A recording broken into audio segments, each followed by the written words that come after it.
तो यार आज के इस वीडियो में हम बात करने वाले हैं वन पीस के अलाबास्टा और स्काइपी आर्क के फोरशैडोइंग्स के बारे में। देखो इससे पहले हमने एक वीडियो में ईस्ट ब्लू सागा को कवर कर लिया था। अगर आपने वो वीडियो नहीं देखा है तो इस वीडियो के बाद देख सकते हो। मैं इस वीडियो के एंड स्क्रीन में उसे लगा दूंगा। आज की इस वीडियो में मैं कोशिश करूंगा कि अलाबास्टा आर्क और स्काइपी आर्क के सभी फोरशैडोइंग को कवर कर लूँ। अगर फिर भी कोई रह जाती है तो आप कमेंट सेक्शन में मुझे बता सकते हो, मैं एक वीडियो बना के उन्हें भी कवर कर लूंगा। तो अब स्टार्ट करते हैं अलाबास्टा सागा के ड्रम्स आइलैंड आर्क के एपिसोड नंबर 18 से, जहाँ पे डाल्टन एक अननोन ट्रेवलर के बारे में बात कर रहा होता है जो कि उसे आइलैंड पे पहली बार दिखा था। और वो कहता है कि उस दिन स्नो भी नहीं गिर रही थी जब वो अननोन ट्रेवलर दिखा था। और क्या तुम्हें पता है कि वो कैरेक्टर कौन था? वो कैरेक्टर और कोई नहीं बल्कि एस था, जो कि ब्लैकबेर्ड की खोज में उस आइलैंड पे आया था। और तब एस की 1.5 फुट की पावर की वजह से तब उस दिन स्नो भी नहीं पड़ी थी। और इसी तरह यहाँ पे डोडा सेंसेई ने एस और उसके 1.5 फुट दोनों की हिंट दे दी थी। अब अगली फोरशैडोइंग भी ड्रम आइलैंड आर्क से ही है, जहाँ पे लूफी कहता है कि विंटर आइलैंड के लोग सोते नहीं है क्योंकि उन्हें डर लगता है कि कहीं वो ठंड से न मर जाए। और एपिसोड 965 में जहाँ पे व्हाइट बेड की क्रू वर्सेस रॉजर की क्रू की फाइट हो रही होती है, तब वो फाइट 3 रात और 3 दिन तक चलती है। और तब बकी नोटिस करता है कि ब्लैकबीयर्ड इन 3 दिनों और रातों में एक भी बार सोया नहीं है। और ये बात फोरशैडो करती है कि ब्लैकबीयर्ड विंटर आइलैंड से है। और इन दो एपिसोड के बीच में ऑलमोस्ट 900 एपिसोड का गैप है। क्या बात कर रहे हैं?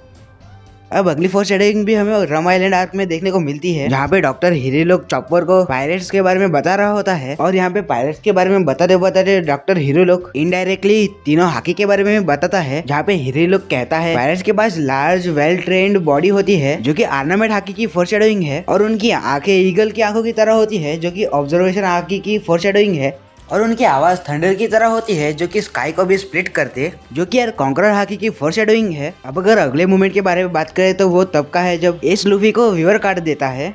लेकिन एस तब लूफी से ये नहीं कहता है कि व्यूअर कार्ड काम कैसे करता है। एस सिर्फ लूफी से ऐसा कहता है कि इसे संभाल के रखना। बाद में सीरीज में बहुत ज्यादा आगे जाने के बाद हमें पता चलता है कि व्यूअर कार्ड का यूज क्या है। और ओडा सेंसेई चाहते तो तभी व्यूअर कार्ड का असली यूज बता देते, लेकिन ओडा सेंसेई ने तब इसे एक मिस्ट्री बन के ही रहने दी। और इस मिस्ट्री को तब रिवील किया जब एस की एग्जीक्यूशन की तैयारी चल रही थी, जिससे कि व्यूअर कार्ड की इंपॉर्टेंस बढ़ जाए। मतलब कि ओडा सेंसेई ने एस की डेथ को बहुत पहले से ही सोच के रखा था। अब अगर हम एस के बारे में बात कर ही रहे तो उसके टैटू के बारे में बात कर लेते हैं, क्योंकि ओडा सेंसेई ने वहाँ पे भी फोरशैडोइंग कर रखी है। अब अगर तुम एस के लेफ्ट हैंड में देखोगे तो तुम वहाँ पे देख सकते हो उसके टैटू में 4 लेटर्स है, जिसमें से ए का मतलब है एस, मतलब कि एस का खुद का नाम है। एस का मतलब है साबो, और लेटर एस पे तुम देख सकते हो कि क्रॉस का निशान है जिसका मतलब साबो मर चुका है। सी का मतलब है क्राई बेबी यानी कि लूफी, और ई का मतलब है एडवर्ड न्यूगेट जो कि व्हाइट बेल्ट का नाम है। अब देखो एस जब हमें सबसे पहली बार दिखाया गया था तब हमें साबो के बारे में बिल्कुल भी पता नहीं था, लेकिन जब ओडा सेंसेई ने एस को दिखाया था तभी साबो को फोरशैडो कर दिया था एस के टैटू में। मतलब देख रहे हो ओडा सेंसेई कितना फ्यूचर का पहले से ही सोच के रखते हैं, मतलब गजब।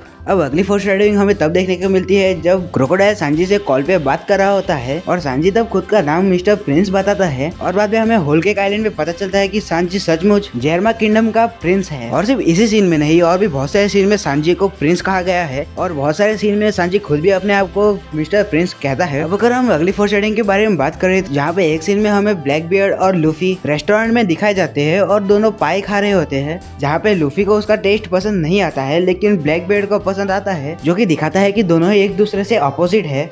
इन दोनों का ही सोचने का तरीका अलग है। इस सीन में जब सबसे पहली बार ब्लैकबीयर्ड को इंट्रोड्यूस किया गया था तब हमें ये कैरेक्टर उतना कुछ खास लगा नहीं था, ना ही कोई इंपॉर्टेंट कैरेक्टर लग रहा था, लेकिन सीरीज में आगे जाने के बाद हमें पता चलता है कि ये कितना इविल कैरेक्टर है। अब अगर हम अगली फोरशैडोइंग के बारे में बात करें तो एक सीन में नामी ब्लैकबीयर्ड के बारे में बात कर रही होती है और लास्ट में वो कहती है कि I wonder who he was, और बाद में लूफी कहता है कि I don't know but it's not ही, और बाद में जोरो कहता है प्रोबेबली दे। अब यहाँ पे हो सकता है कि ओडा सेंसेई फोरशैडो कर रहे हैं कि ब्लैकबीयर्ड के पास मल्टीपल पर्सनैलिटीज है या फिर उसके अंदर मल्टीपल सोल्स है, क्योंकि बाद में आगे जाके ब्लैकबीयर्ड 2 ड्राई फ्रूट भी खाता है।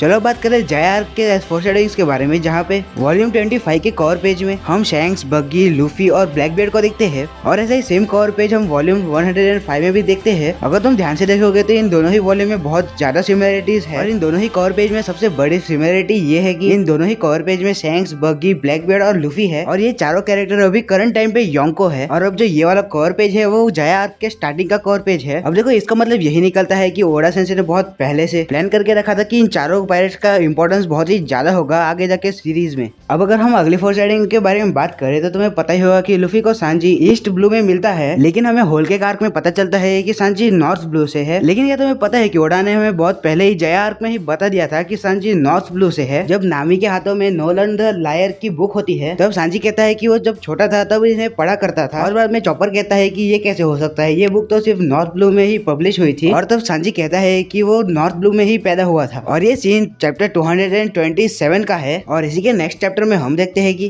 क्रिकेट स्ट्रॉ हैट्स को उसके बचपन के बारे में बता रहा होता है कि बचपन में उसके साथ कितना बुरा हुआ था। और नेक्स्ट पैनल में हम सांजी को देखते हैं जो कि देखने में बहुत कूल लगता है, लेकिन सांजी उन बातों को बहुत ही ज्यादा सीरियसली सुन रहा होता है क्योंकि सांजी ने भी बचपन में बहुत कुछ सहा था और तब सांजी को शायद सभी फ्लैशबैक याद आ रहे होंगे। तो चलो अब बात करते हैं स्काईपी आर्क के फोरशैडोइंग्स के बारे में, जहाँ पे लिटरली सिर्फ सन गॉड और गियर 5 को फोरशैडो किया गया है, जहाँ पे हमें पता चलता है कि 4 गॉड्स एग्जिस्ट करते हैं, जिसमें एक है सन गॉड, दूसरा है रेन गॉड, तीसरा है फॉरेस्ट गॉड और चौथा है अर्थ गॉड। जहाँ पे हमारा लूफी डांस करते हुए दिखाया जाता है और वो भी उसी पोज में जिस पोज में हमें सन गॉड दिखाया गया था जो कि फ्रीडम के लिए लड़ता था। और जब जब लूफी गियर 5 में ट्रांसफॉर्म होता है तब हमें लूफी को भी ये पोज करते हुए दिखाया गया है। और जब एनोरू स्काइपिया को उसके फाइनल अटैक से डिस्ट्रॉय करने वाला था और तभी सभी स्काइपियंस गॉड से प्रे कर रहे होते हैं स्काईलैंड को बचाने के लिए, और तभी लूफी एनोरू को हरा के स्काईलैंड को बचा लेता है। और बाद में लूफी स्काइपी आर्क में दिखाया गया इस पोज को भी वानो आर्क में रिक्रिएट करता है। तो हाँ, आज की इस वीडियो में बस इतना ही। अगर इसका अगला पार्ट चाहिए तो कमेंट करो, जितने ज्यादा कमेंट्स आएंगे उतनी ही जल्दी अगला पार्ट भी आ जाएगा, जिसमें हम वाटर 7 आर्क से लेके मरीनफोर्ड आर्क तक का सब कुछ कवर कर लेंगे। लेकिन तब तक अगर तुम्हें ईस्ट ब्लू सागा में करी गई फोरशैडोइंग के बारे में नहीं पता है तो यहाँ पे वीडियो शो हो रही होगी, उसे भी देख लेना। मैं उस वीडियो में तुम्हें वापस से मिलूंगा।